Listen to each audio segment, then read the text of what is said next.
comment ont performé les portefeuilles ETF, actions et crypto-monnaies sur juin 2025. C'est ce qu'on va regarder ensemble dans cet article qui est disponible sur le blog. Vous pouvez retrouver le lien du blog dans le commentaire épinglé de la vidéo. Pensez à vous abonner à la chaîne, activer la cloche si ce n'est pas déjà fait. On va commencer tout de suite avec l'introduction de l'article. Donc ici, très simplement, je mets à jour le suivi mensuel de ces portefeuilles. Vous pouvez les télécharger via le lien qui s'affiche en haut à droite de la vidéo. Tous les mois, je fais le suivi pour donner un aperçu des performances et pour être complètement transparent aussi sur les performances. Bon, l'avantage, c'est que actuellement les performances sont plutôt bonnes. Donc, si on zoome ici sur les différents portefeuilles, on a une surperformance par rapport à l'indice de référence qui est le Nasdaq 100. Donc ici, ce graphique, vous avez les trois portefeuilles proposés. Portefeuille numéro 1, 2 et 3. Donc le premier, il fait 19 800 $ avec 10 000 $ investis à janvier 2021. Pour le portefeuille numéro 2, il fait 21 500 $ pour 10 000 $ investis en janvier 2021. Et le portefeuille numéro 3, lui, fait 21 300 $ pour 10 000 $ investis en janvier 2021. On note nette surperformance, une bonne surperformance en tout cas par rapport au Nasdaq 100, qui lui fait 18 000 $ avec 10 000 $ investis en janvier 2021. Donc la surperformance continue depuis la création du portefeuille, des portefeuilles. Donc, plutôt intéressant ici. Je rappelle que le portefeuille numéro 1, lui, il contient des titres vifs, des actions en direct. Donc ici, c'est plutôt à titre informatif que je mets le portefeuille numéro 1, mais il ne faut pas l'analyser comme un portefeuille passif, puisque dedans, ce sont des titres qui sont gérés en mode actif avec du stock picking. Et donc, dans le stock picking, on a une approche plus active que dans les portefeuilles passifs. Donc, moi, je pense que idéalement, dans les portefeuilles que je propose, il vaut mieux, ça dépend de son profil d'investisseur à nouveau, il vaut mieux quand même regarder plutôt le portefeuille numéro 2 et numéro 3 qui sont plus performants que d'ailleurs le portefeuille numéro 1 qui est pris en tant que portefeuille passif. Évidemment, si on le prend en portefeuille actif, en mesurant les performances avec la rotation du portefeuille, bien sûr que la performance est tout à fait, à mon avis, supérieure à celle du numéro 2 et 3, mais ça demande du temps, beaucoup plus d'investissement en temps que le portefeuille numéro 2 et 3 qui sont pensés pour être complètement passifs. Dans ces portefeuilles, je propose des crypto-monnaies, mais le support n'est pas disponible, les performances ne sont pas encore disponibles dans le site que j'utilise pour faire ces graphiques, qui s'appelle Portfolio Visualizer, qui est gratuit, vous pouvez utiliser pour faire vos analyses. Donc, pour les besoins de la mesure, j'ai mis du Bitcoin comme proxy pour cette classe d'actifs, avec une modération assez raisonnable. Et donc, ça veut dire que ici, la performance qu'on observe, c'est celle des portefeuilles avec le Bitcoin, sachant que dans les portefeuilles réels que je propose, ce sont d'autres crypto-monnaies. Donc ici, la performance des portefeuilles est même un peu minorée par rapport à la réalité. Ceci étant dit, pour ce qui est donc du risque, du couple rendement-risque de ces portefeuilles. Donc le portefeuille numéro 1, je rappelle, avec des titres vifs à l'intérieur, c'est celui qui a la moins bonne performance. En rythme annualisé, on est sur 16,4% depuis janvier 2021, avec une volatilité, alors elle est mesurée sur 3 ans, donc l'écart type, qui va mesurer la volatilité. Si on approxime le risque par la volatilité, alors c'est le portefeuille le moins risqué. On est à 13,6%. Le benchmark, donc le Nasdaq 100, indice de référence, lui, il a 19,7% d'écart type. Donc il est beaucoup plus volatile que les 3 portefeuilles qui sont proposés, malgré une surperformance des portefeuilles qui sont proposés ici. Donc le portefeuille numéro 2, lui, il a 18,6%.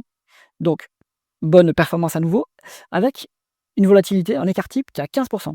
Donc c'est plutôt faible comme volatilité. Enfin, comparativement en tout cas au Nasdaq 100, c'est plutôt faible, malgré une nette surperformance.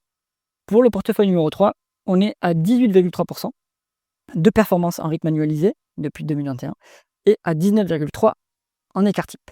Donc le portefeuille numéro 3, il a un peu une performance un peu moins bonne que le portefeuille numéro 2, avec une volatilité qui est un peu plus élevée. Donc à prendre en considération. Bon, pour rappel, le benchmark, le Nasdaq 100, lui, il fait 14% en rythme annualisé et 19,7% en écart type sur 3 ans. Je rappelle d'ailleurs que ici, il y a des supports en dollars. Donc les performances que vous voyez ici sont en dollars, évidemment. Mais si vous détenez ces actifs sur la longue route, l'effet de la devise est corrigé, si vous êtes en euros notamment. Donc il n'y a pas, à mon avis, il vaut mieux mesurer tout le temps ces portefeuilles en dollars. Et puis après, repasser en euros si on veut, mais le plus pertinent pour un investisseur global, même un investisseur en zone euro, c'est de regarder en dollars, à mon avis. Si on est diversifié, évidemment, si vous avez tous vos actifs en euros, dans ce cas-là, mesurez en euros. Et si vous avez des actifs qui sont en dollars, Il vaut mieux mesurer votre portefeuille en dollars. Et puis, de toute façon, les devises s'équilibrent sur la longue route. On continue, donc pour ce qui est des performances des moins-values latentes pour les portefeuilles qui sont proposés. Ici, vous avez le graphique des moins-values latentes.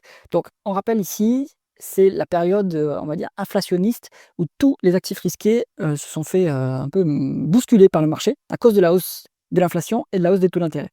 Donc, on est sur une moins-value latente globalement qui a commencé en janvier 2022 et qui s'est arrêtée en fonction des portefeuilles à la mi-2023 ou en septembre 2023.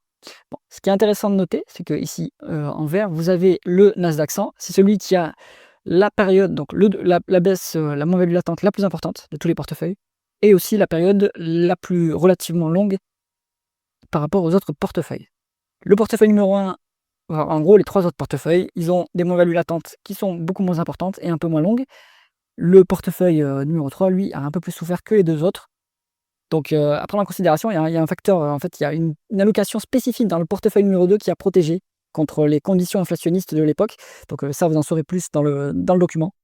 Mais donc, ce qu'on peut noter, c'est que globalement, les 3 portefeuilles proposés vous ont exposé à des moins-values latentes moins importantes que le Nasdaq 100 sur la période étudiée. Donc ça, pareil, hein, ça vient en diminution du risque des supports proposés. En conclusion, on est sur un portefeuille qui continue à surperformer. Ce portefeuille est pensé pour en fait bien performer dans les conditions de marché actuelles. Les conditions de marché actuelles, je les détaille dans ma série d'articles qui s'appelle Allocation d'actifs. Et j'explique pourquoi.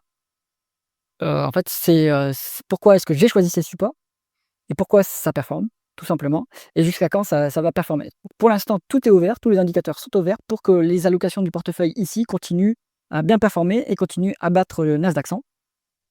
Également, sur ces portefeuilles, à part le portefeuille numéro 1, il se prête très bien à du dollar cost averaging, c'est-à-dire mettre régulièrement un peu d'argent dans les supports d'investissement pour lisser la volatilité et pour lisser votre prix d'entrée. Donc si vous faites ça, si les marchés ont baissé, vous améliorez votre prix de revient. Si les marchés ont monté, en revanche, là, vous le dégradez un petit peu. Mais sur la longue route, on aura finalement, ça permet de, même si on a une performance un peu moindre que si on avait investi au bon moment sur le support, au moins ça vous permet d'éviter d'avoir trop de volatilité trop de moins-value latente potentiellement et trop de volatilité sur votre portefeuille. J'espère que cette revue des portefeuilles ETF, actions et crypto vous a intéressé. Si c'est le cas, mettez un pouce vers le haut et pensez à vous abonner à la chaîne. À bientôt.